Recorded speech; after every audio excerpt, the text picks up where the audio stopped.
Hi ladies and gents, I am Witold. This is Triumph Tiger 900 GT and I will tell you what's great about this bike, and there's quite a few really impressive things to say, and I'll also present to you where certain things are in a form of shortcomings that you may come across. Aside this Tiger, I have ridden all other mid-sized adventure motorcycles, and I've also done the same with the large adventure motorcycles, including a full comparison of them all in one video, the big ones. But here you will see my list of pros and cons, while I'm asking you to always take anyone's words, keeping in mind that perhaps you yourselves may like things a little bit differently than anyone else, including myself. So at some level we differ more, and at some we differ less. Let's hope that we are as compatible here as possible, and I'll start off with what I like about this Triumph Tiger 900 GT that I've tested in its Pro trim. And then I'll move to what I feel is not that good and should be fixed or improved. The first cool thing is that this Tiger 900 is really comfortable to sit on, meaning that the seat is really great, and Triumph actually claims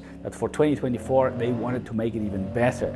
The 900 I've had for some time is a 2023 model, but most of the elements remain the same for 2024. So the seat is great, should be even better now. Handlebar position suited me very well, and overall position on the bike, especially in the upper body, is very, very good to me. This is important, and believe me when I say that I've always got high expectations here, even though these are not meant to be armchairs. Well, just take a look at my 7G11 electric office chair. That's also a masterpiece in its world of making people sit in front of a desk, usually with a computer, super comfortably. Check it out at powerseats.eu. It's called 7G11, comes in multiple colors. Now, the second important thing to me in this Triumph Tiger 900 GT is that it looks like Triumph also feels it's important, as they pulled off quite an achievement here. It is a good, competent and explosive engine with amazing torque. There's no heat issues according to my experiences, including city riding, and no annoying vibration. To me, it's a pure pleasure to deal with, and it's certainly on the pro side of things. It's also supposed to be getting more power for 2024 than the one that I've been riding, so at higher RPM there may be even more juice to race KTMs and Ducatis. Number 3 on my list is a very comfortable suspension, which is important to me personally, regardless where I ride. Here in this particular Pro version, there is electronically adjustable rear suspension, which is yet another advantage. This is a really comfy motorcycle within the segment. The fourth pro is that this Triumph handles well at low and high speeds. And just look, I've already mentioned sitting comfort, suspension comfort, engine, and now handling. It's pretty much a whole package of what's the most usually important. So wow, what a start.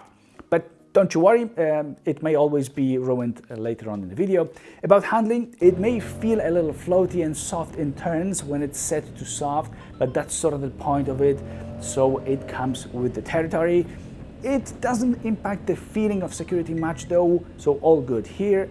The fifth advantage is that there is a windscreen adjustment in terms of its height, and that is not a standard thing for the segment of motorcycles, and I appreciate it here. The screen itself would be good in general if not for the airstream hitting you from the bottom and entering your helmet. There is no apparent buffeting, and you may also replace the windscreen while the adjustment system is already there to be used. That's a good point here. Nice. Moving to the sixth pro, which is sort of less obvious. So here I figured that you can get a very decent value motorcycle if you go for the base trim, so not the pro, and just choose the stuff that you will likely use daily. I would add a tire pressure monitoring system, a quick shifter, and I wouldn't actually, I think, bother about the electronically adjustable rear suspension at all. The differences between the modes aren't so huge, and so I wouldn't play with it so much here in this particular case. Hence, no need for adjustment of the setting on the fly. I just keep it in one, and I would feel great to me at all times. This way, it may be a great proposition money-wise, in other words.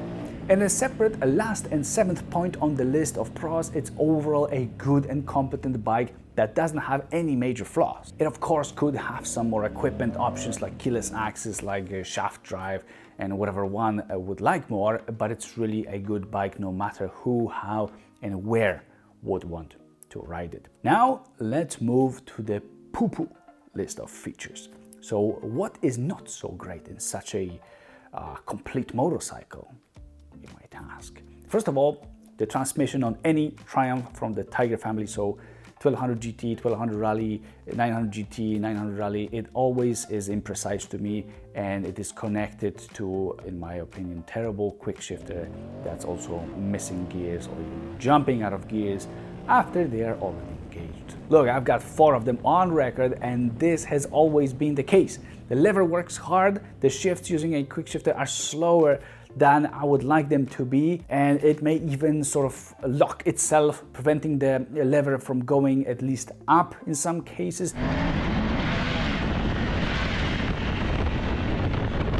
This is what has been happening, and so my diagnosis after examining 4 patients is that the transmission is just garbage. However, as long as you're persistent, you will get that gear after some try. Yeah, take a look at my full reviews, especially this 900 GT and 900 Rally, to see some examples there. The second con is the design. That's a matter of taste. Obviously, it's personal, but I find the Tiger 900 looking a little bit too boring and too average. Definitely, it deserves more excitement here, knowing how fun of a bike it is.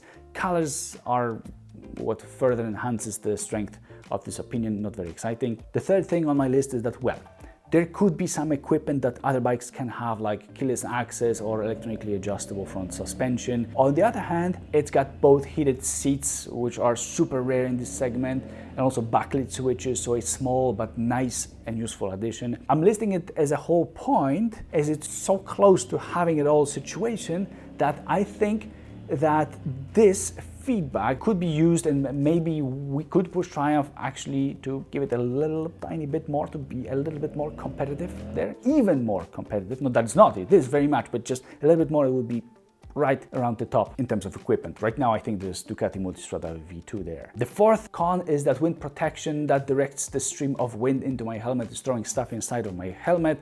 I've mentioned that. Also a Tiger family story that I suffer from every single time, just like the transmission. Number 5 is stupid and confusing management of front lights that I cannot get over, and I won't get over that. They've come up with an idea of removing a standard flash and high beam switch that you can push to permanently engage the high beam, or pull to flash with a switch that you can only pull in this bike. That's what we are left with. Because less is more, right? Let's save the planet, use less plastic, and instead cut down and kill 10 times more trees. So now, depending on what light mode you are in, the switch will either engage the high beam permanently, or it will just flash. Yeah, I've said enough. Don't want to spend any more time on that, but it's amazingly annoying to me. The sixth con is about not much difference between the extreme positions of the suspension setup.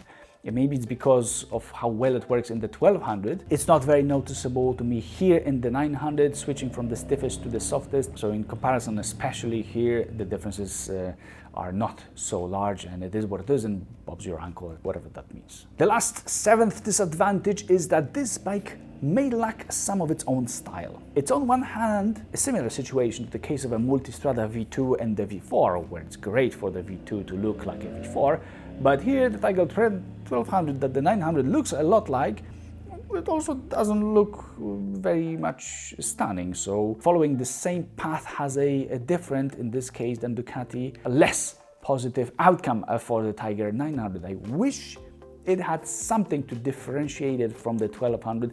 It may bother you, or it may not bother you, but sometimes the confusion in this case may be a little confusing. Here you have my full perspective on the pros and cons of the Triumph Tiger 900 GT, and if you're curious what it's like to ride in full, then check my also full review of it that I've linked in the description for you guys, and subscribe to see other videos about similar motorcycles.